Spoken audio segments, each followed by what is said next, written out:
saya hormati. Assalamualaikum warahmatullahi wabarakatuh. Bertemu lagi untuk menghantarkan wawasan kebangsaan kepemimpinan Pancasila.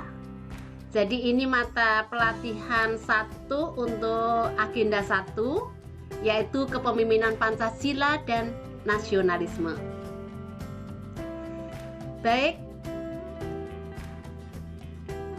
ya, saya rasa saya di video lain sudah memperkenalkan diri, ya. Nama saya Ibu Hartini Widyaswara, ahli utama dari BPSDM Kementerian Dalam Negeri. Baik, kita masuk dengan materi 1 atau mata diklat 1, ya, wawasan kebangsaan kepemimpinan Pancasila.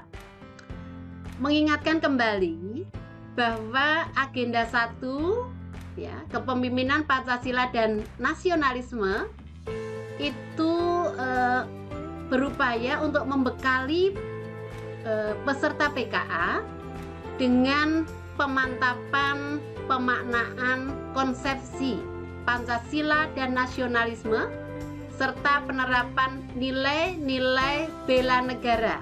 Ini tolong digarisbawahi Bapak Ibu. Kemudian integritas moral, supremasi hukum dalam konteks penguatan kedisiplinan dan kapasitas kepemimpinan bela negara dengan memperhatikan kearifan lokal, ya. Harapannya nanti peserta memiliki kemampuan untuk mengaktualisasikan dalam jabatan, ya, dengan mengelola kinerja organisasi.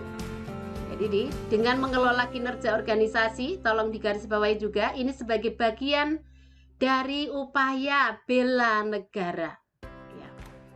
Jadi kalau kita ingin membela Indonesia, ya, ingin membuat Indonesia itu maju, ya, bahkan lebih maju, ya, dibanding dengan negara-negara lain, ya, maka kita Bapak Ibu sebagai pejabat administrator harus mengelola kinerja organisasi secara maksimal. Baik Bapak Ibu, ya. Jadi dari 2 mata pelatihan, ya, maka yang pertama adalah wawasan kebangsaan kepemimpinan Pancasila, ya, 12 jam pelajaran, ya. Kemudian bahwa materi ini, ya, membekali, ya, berupaya membekali peserta, membekali Bapak Ibu, ya, dengan kemampuan apa? Kemampuan menganalisis substansi nilai-nilai wawasan kebangsaan, kemudian kerangka berpikir nilai-nilai Pancasila dan bela negara sebagai fondasi peningkatan kinerja organisasi dalam memberikan pelayanan publik secara berkesinambungan sebagai wujud nyata bela negara. Oke. Kemudian begin with the end in mind juga, ya, the 7 habits, ya, of highly effective people dari Stephen Covey, ya. Salah satunya adalah begin with the end in mind. Jadi kita harus paham betul, ya, apa sesungguhnya hasil akhir dari apa yang kita kerjakan ini, ya, dari hasil kita mempelajari wawasan kebangsaan kepemimpinan Pancasila ini, yaitu bahwa setelah mengikuti pembelajaran, ya, peserta PKA Bapak Ibu diharapkan mampu menganalisis substansi nilai-nilai wawasan kebangsaan, kerangka berpikir nilai-nilai Pancasila dan bela negara sebagai fondasi peningkatan kinerja organisasi secara berkesinambungan sebagai wujud nyata bela negara. Kemudian Bapak Ibu sekalian, di breakdown dalam indikator hasil belajar, ya, yaitu yang pertama peserta mampu menjelaskan substansi ceramah wawasan kebangsaan kepemimpinan Pancasila dengan memperhatikan potensi kearifan lokal. Jadi ini Bapak Ibu nanti dirangkumkan, disimpulkan ya, dari penceramah yang nanti akan menyampaikan ceramahnya kepada Bapak Ibu, ya ini terkait dengan utamanya terkait dengan konsepsi ya, jadi wawasan kebangsaan itu sendiri. Kemudian yang kedua, bahwa Bapak Ibu sebagai peserta PKA ya itu diharapkan mampu menganalisis substansi nilai-nilai wawasan kebangsaan, wawasan Nusantara, dan ketahanan nasional. Jadi ini wawasan kebangsaan, wawasan Nusantara, dan ketahanan nasional kaitannya atau dikaitkan dengan visi dan tujuan negara ya, bagi pembangunan nasional ya. Kemudian yang ketiga ya, mampu menjelaskan. Nah, ini isu-isu yang sudah barang tentu kita sebagai bangsa ini masih kita anggap sangat penting, yaitu isu korupsi ya. Jadi mampu menjelaskan pemberantasan korupsi dan kesinambungan kinerja. Ya, jadi ini korupsi diberantas ya, kinerjanya berkesinambungan Bapak Ibu sebagai refleksi wawasan kebangsaan dan bela negara. Jadi itu yang ketiga ya. Kemudian yang keempat, mampu menginventarisasi solusi kreatif dan kekinian ya, jadi kekinian up to date sudah barang tentu sesuai dengan tantangan kekinian ya, dalam kerangka kerja nilai Pancasila dan bela negara dalam mengantisipasi hambatan pemberantasan korupsi dan kesinambungan kinerja organisasi. Ya, disadari betul bahwa isu korupsi, ya, masalah korupsi itu ada ternyata menjadi masalah serius ya dalam pencapaian prestasi ya bangsa dan negara ini. Ya, jadi ada 4 ya indikator hasil belajar Bapak Ibu yang ini nanti akan menjadi hasil akhir ya setelah Bapak Ibu mempelajari ya mata diklat pertama wawasan kebangsaan kepemimpinan Pancasila, maka harapannya akan bisa mencapai tujuan pembelajaran hasil belajar 4 hal itu. Sehingga kalau dalam konsep andragogi itu ada self evaluation, maka Bapak dan Ibu sesungguhnya bisa menjadikan indikator ini sebagai acuan untuk melakukan self evaluation. Apakah Bapak dan Ibu sudah bisa mencapai tujuan pembelajaran itu? Baik. Kemudian Bapak Ibu sekalian, ya, untuk mencapai hasil belajar itu ya, maka dengan materi pokok Bapak Ibu akan mempelajari materi pokok demi materi pokok ya. Ada 5 ya, materi pokok Bapak Ibu sekalian, yaitu yang pertama adalah konsep wawasan kebangsaan ya, yang mana konsep wawasan kebangsaan ini meliputi 4 konsensus dasar dalam kehidupan berbangsa dan bernegara, serta nilai-nilai dasar bela negara. Jadi itu yang pertama, konsep wawasan kebangsaan ya, meliputi 4 konsensus dasar kehidupan berbangsa dan bernegara serta nilai-nilai dasar bela negara. Kemudian yang kedua, rangkaian pemikiran deklarasi Juanda. Jadi kita akan mempelajari, relearn. Jadi belajar dari apa yang sudah dilakukan oleh pahlawan kita, Bapak Juanda, begitu ya. Jadi deklarasi Juanda, wawasan Nusantara, ya. Ini ada ada kaitannya dengan wawasan Nusantara, wawasan kebangsaan, dan ketahanan nasional sebagai dasar praktek analisis berbasis Astagatra. Ya, jadi ini yang kedua, Bapak Ibu. Ya. Kemudian yang ketiga, signifikansi visi dan tujuan negara ya, bagi pembangunan nasional.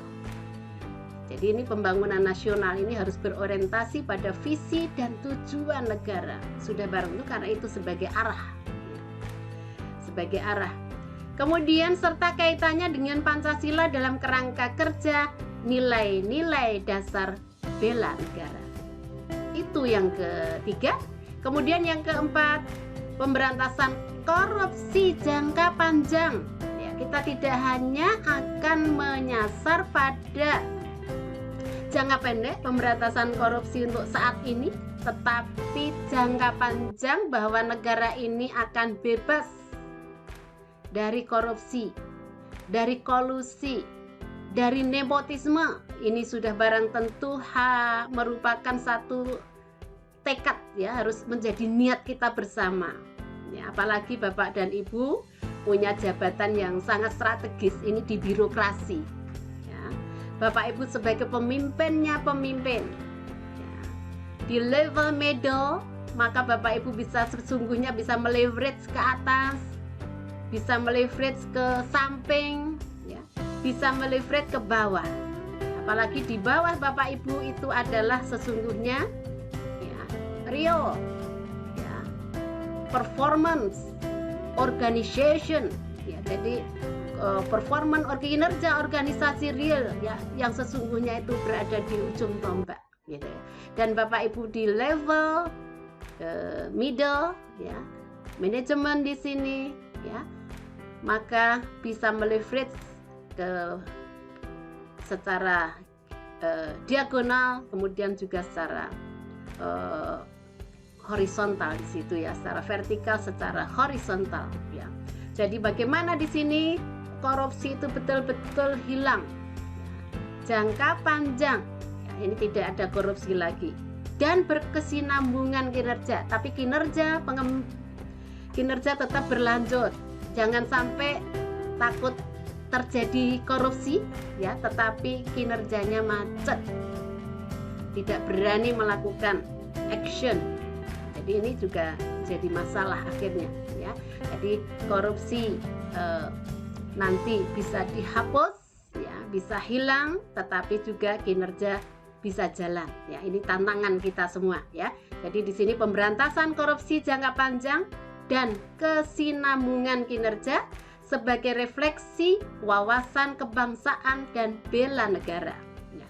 Kemudian berikutnya Bapak Ibu, inventarisasi solusi kreatif dan kekinian ya. Jadi Bapak Ibu juga nanti harus berpikir gitu ya, harus menganalisis juga menginventarisasi solusi kreatif ya, dalam rangka kerja nilai-nilai dasar bela negara. Jadi bela negara, nilai-nilai dasar bela negara ini betul-betul ya, harapannya akan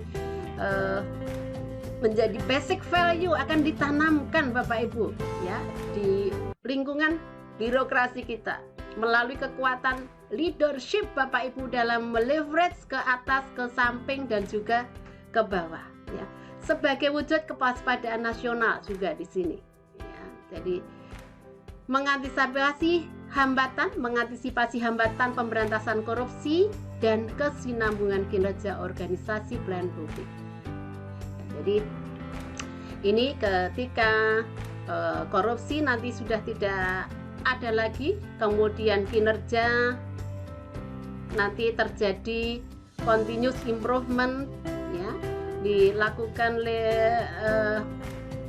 peningkatan secara terus menerus. Ini harapannya birokrasi kita akan menjadi world class birokrasi di tahun 2025 ya. Ini world class birokrasi kelas dunia yang bisa dibanggakan oleh seluruh ASN dan juga tidak hanya ASN tapi juga oleh seluruh bangsa seluruh rakyat Indonesia.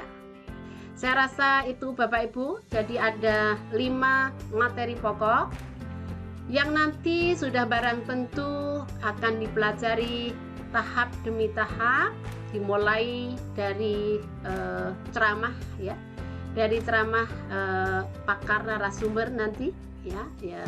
Nanti Bapak Ibu akan mendiskusikan isi dari ceramah itu, dan sudah barang tentu akan membuat rangkuman, juga akan mengambil makna.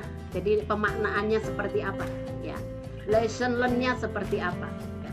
Kemudian juga untuk materi-materi berikutnya ya, nanti selain Bapak Ibu menerima ceramah, melihat video, diskusi ya, kemudian juga mungkin nanti Bapak Ibu tracking juga ya, hal-hal referensi-referensi yang bisa diambil dari terutama dari dunia maya gitu ya, karena memang kita saat ini harus sudah membiasakan diri seperti itu ya, karena betapa luasnya Bapak Ibu wawasan pengetahuan ilmu teknologi yang ada di sekitar kita ya, di rumah kita bahkan ya, dan juga di laptop kita, di HP kita ya. Ini silahkan nanti Bapak Ibu men-tracking itu. Kemudian juga selain itu nanti Bapak Ibu akan mungkin melakukan satu problem solving begitu ya, pemecahan masalah, kemudian juga simulasi ya. Jadi aktivitas-aktivitas yang akan memperkuat learning outcomes ya, kaitannya dengan wawasan kebangsaan, kepemimpinan Pancasila ya. Ini nanti selama proses pembelajaran ya akan kita lakukan secara terus-menerus. Tetapi jangan lupa Bapak Ibu silahkan sudah barang tentu membaca modul yang ada, kemudian juga bahan PowerPoint yang ada. Baik, saya rasa itu ya pengantar untuk agenda 1 ya. Dan nanti saya akan lanjutkan lagi ya untuk menyampaikan ya melalui video yang lain Bapak Ibu ya, melalui video yang lain terkait dengan bela negara kepemimpinan Pancasila ya. Terima kasih Bapak Ibu atas perhatiannya ya, mohon dukungannya juga ya. Jadi untuk kita tetap sehat ya. Jadi Bapak Ibu silahkan doakan saya juga tetap sehat. Saya doakan Bapak Ibu tetap sehat ya. Dengan masalah COVID-19 ini mudah-mudahan Allah SWT melindungi kita semua ya. Sehat selalu, tetap bisa berkarya, tetap bisa bermakna untuk banyak orang Bapak Ibu, untuk tetap bisa menyebarkan ilmu yang bermanfaat mudah-mudahan. Terima kasih sekali lagi atas perhatiannya. Mohon maaf kalau ada kekurangannya. Diakhiri sekian. Wabillahi taufik wal hidayah. Wassalamualaikum warahmatullahi wabarakatuh. Oke. Merdeka!